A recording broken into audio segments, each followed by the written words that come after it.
ചെയ്യുന്നത്? ഞാൻ ഈ പണി വർക്ക് തീർത്തിട്ട് സർക്കാർ ഹാൻഡ് ഓവർ ചെയ്യും. സർക്കാരിന് സൗകര്യം ഉണ്ടെങ്കിൽ തന്നാൽ മതി. സർക്കാർ പറയും ഇനി അർജന്റീനെ കൊണ്ടുവരണ്ട, മെസ്സിനെ കൊണ്ടുവരണ്ട, കളി നടത്തണ്ടെന്ന് പറഞ്ഞാൽ ഞാൻ നിർത്തി അവസാനിച്ചോട്ടെ. എനിക്ക് ആ നഷ്ടം ഞാൻ സഹിച്ചു. ആ നഷ്ടം സഹിച്ചു. അത് ഞാൻ സഹിച്ചു. ആ പൈസ എന്നെ പൈസ കൊടുക്കും. ആ 70 കോടി രൂപ നഷ്ടം ഞാൻ സഹിച്ചൂന്നേ. അല്ല, അത് നിങ്ങളുടെ ശൈലിയാണ്. നിങ്ങൾ ലാഭം കണ്ടിട്ട് മാത്രമേ കൈകാര്യം ചെയ്യുള്ളായിരിക്കും. പക്ഷെ ഞാൻ അങ്ങനെയല്ല.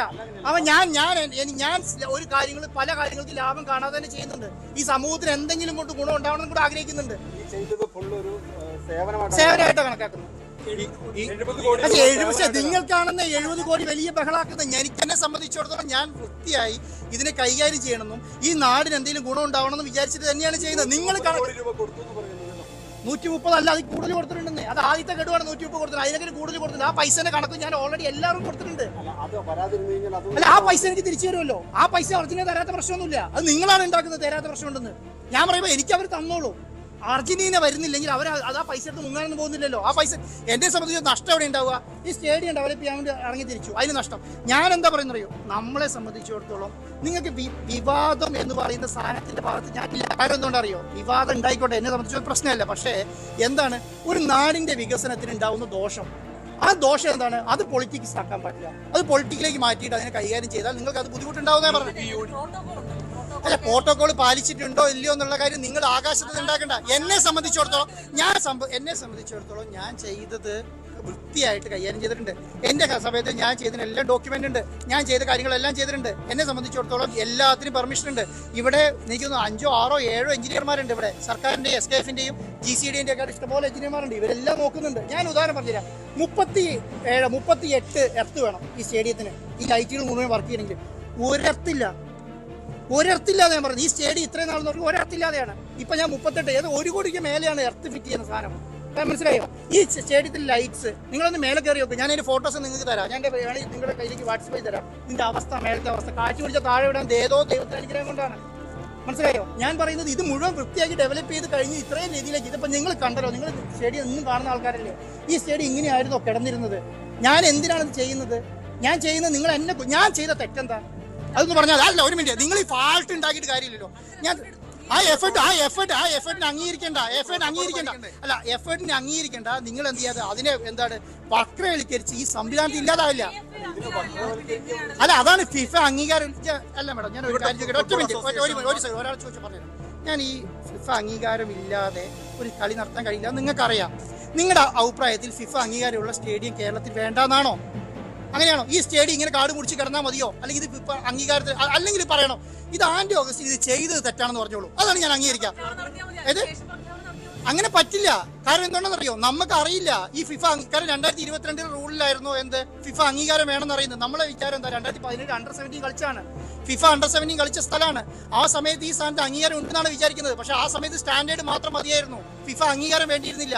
ഇപ്പൊ 2022 പുതിയ റൂൾ കൊണ്ടുവന്നു ഫിഫ. ആ റൂൾ പ്രകാരം എന്താണ്? ഫിഫയ്ക്ക് സ്റ്റേഡിയത്തിന് അംഗീകാരം വേണം. ശരിക്കും എല്ലാ സ്റ്റേഡിയങ്ങളും ചെയ്യുന്ന പണി എന്താ? ഇപ്പൊ നിങ്ങൾ പല സ്റ്റേറ്റുകളും നോക്കിയാൽ അറിയാം. പല സ്റ്റേഡിയങ്ങളും ഫിഫ അംഗീകാരത്തിന് ഉയർത്തുന്നുണ്ട്. പല സ്ഥലത്തും വർക്ക് കിടക്കുന്നുണ്ട്. കാരണം അതിന് ഇത്ര സീറ്റിംഗ് വേണം, ഇത്ര കപ്പാസിറ്റി വേണം, ഇതുപോലത്തെ പിച്ചുകൾ വേണം, ഇന്ന ലൈറ്റ് വേണം, അതുപോലെ ഇന്ന ഇവാക്യുവേഷൻ പ്ലാൻ വേണം. ഇത് വേണം.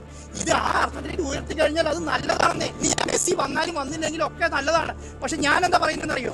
മെസ്സി വരുന്നില്ല എന്നുണ്ടെങ്കിൽ ഞാൻ ആലോചിക്കുന്നുണ്ട് ഇനി മെസ്സിനെ മാത്രം കൊണ്ടുവന്നാലോ എന്ന്. കാരണം അനാവശ്യ ചർച്ചയാണ്. ഞാൻ മെസ്സിനെ മാത്രം കൊണ്ടുവന്നാലോ എന്ന് ആലോചിക്കുന്നുണ്ട്. ഞാൻ സർക്കാരിനോട് പറയും മെസ്സിനെ മാത്രം കൊണ്ടുവരാൻ വേണ്ടിയിട്ട്. സർക്കാർ അംഗീകരിക്കുകയാണെങ്കിൽ ഞാൻ മെസ്സിനെ മാത്രം കൊണ്ടുവരും. ഒഴിഞ്ഞു മാറ്റമല്ല. അതാണ് നിങ്ങൾ തിരിക്കുന്നുണ്ടോ? മെസ്സി വരുന്നുണ്ടോ നിങ്ങൾ തിരിക്കും. അതാ ഞാൻ പറയാം. ഒഴിഞ്ഞു മാറ്റമല്ല. ഞാൻ പറയുന്നത് അറിയോ? നവംബർ അല്ല, ഒരു മിനിറ്റ് സഹോദരൻ പറഞ്ഞോട്ടെ. മെസ്സിനെ മാത്രം കൊണ്ടുവരാൻ ഉദ്ദേശിക്കും. മെസ്സിനെ മാത്രം കൊണ്ടുവരാൻ കഴിയും. ഞാൻ അതിന് ശ്രമിക്കും എന്നുള്ളതല്ല, അത് നടക്കും. ആ സമയത്ത് ഒരു മിനിറ്റ്. ഇനി അത് കഴിഞ്ഞിട്ട് മാർച്ചിലേക്ക് ഈ നവംബറിൽ അപ്രൂവൽ കിട്ടുമല്ലോ.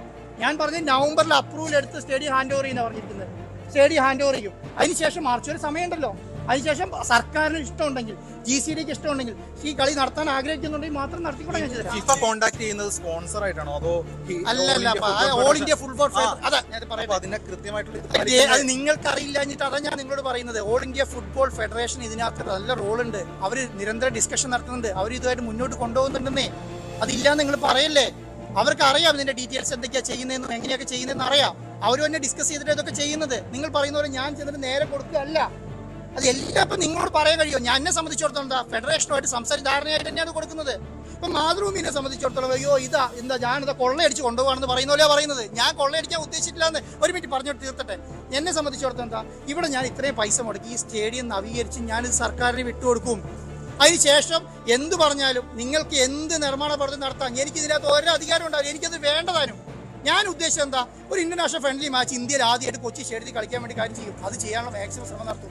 അത് തന്നെ ചെയ്യാനുള്ള കാര്യങ്ങൾ നടത്തും. ഇനി ഇല്ല ചേട്ടാ, ഞാൻ പറയുന്ന ഒരു സുതാര്യത പ്രശ്നമില്ല, ഒറ്റ പ്രശ്നമുള്ളൂ. എന്താണെന്നറിയോ, അല്ല ഞാൻ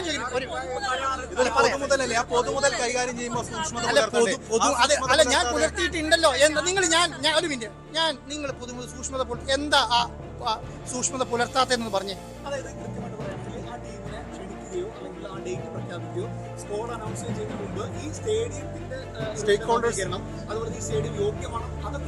അതാണ് ഞാൻ ആദ്യത്തെ ചർച്ചയിൽ ഞാൻ പറഞ്ഞില്ലേ, എന്താണ് പറയുക, ആദ്യത്തെ പത്രസമ്മേളനത്തിൽ ഞാൻ പറഞ്ഞു കഴിഞ്ഞല്ലോ. എന്താണ് ഞാൻ പറഞ്ഞത് ഈ കൊച്ചി സ്റ്റേഡിയം നവീകരണവുമായി ബന്ധപ്പെട്ട വിവാദത്തിലാണ് സ്പോൺസർ ആൻഡ് ഓഗസ്റ്റിൻ കൊച്ചിയിൽ മാധ്യമങ്ങളെ കാണുന്നത്. അതായത് ഈ സ്റ്റേഡിയം ഈ നവംബർ വരെ മാത്രമാണ് ഇതുമായി ബന്ധപ്പെട്ട നിർമ്മാണ പ്രവർത്തനങ്ങളുള്ളൂ, തങ്ങളുമായിട്ടുള്ള കരാറുള്ളൂ. അതിനുശേഷം സ്റ്റേഡിയം തനിക്ക് വേണ്ട, അത്തരം വിവാദങ്ങൾക്ക് അടിസ്ഥാനമില്ല. ഹൈബീഡൻ MP ആയിരുന്നു രാവിലെ ആൻഡ് ഓഗസ്റ്റിൻ ഉൾപ്പെടെയുള്ളവർക്കെതിരെ ആരോപണം ഉന്നയിച്ചത്.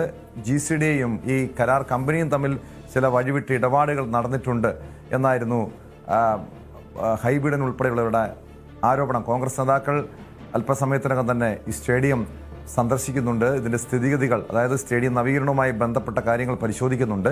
70 കോടി രൂപ മുടക്കി സ്റ്റേഡിയം നവീകരിക്കുമെന്നായിരുന്നു ആൻഡ് ഓഗസ്റ്റിൻ പറഞ്ഞത്. ഇതുമായി ബന്ധപ്പെട്ട് ഇപ്പോഴും, അതായത് ആ നിർമ്മാണ പ്രവർത്തനങ്ങളിൽ ചില ദുരൂഹതയുണ്ട്, അവിടെ നിർമ്മാണ പ്രവർത്തനങ്ങൾ മുടങ്ങിയിട്ടുണ്ട് എന്ന ആരോപണങ്ങൾക്ക് അടിസ്ഥാനമില്ല എന്ന് പറയുന്നു. മാത്രമല്ല മെസ്സിയെ താൻ കൊണ്ടുവരും, മാർച്ചിൽ കൊണ്ടുവരും. ഇനി അർജന്റീന ടീം വന്നില്ലെങ്കിലും, അർജന്റീന ടീമിൻ്റെ മത്സരം നടന്നില്ലെങ്കിലും മെസ്സിയെ കൊണ്ടുവരുമെന്നാണ് ആൻഡ് ഓഗസ്റ്റിൻ വ്യക്തമാക്കുന്നത്.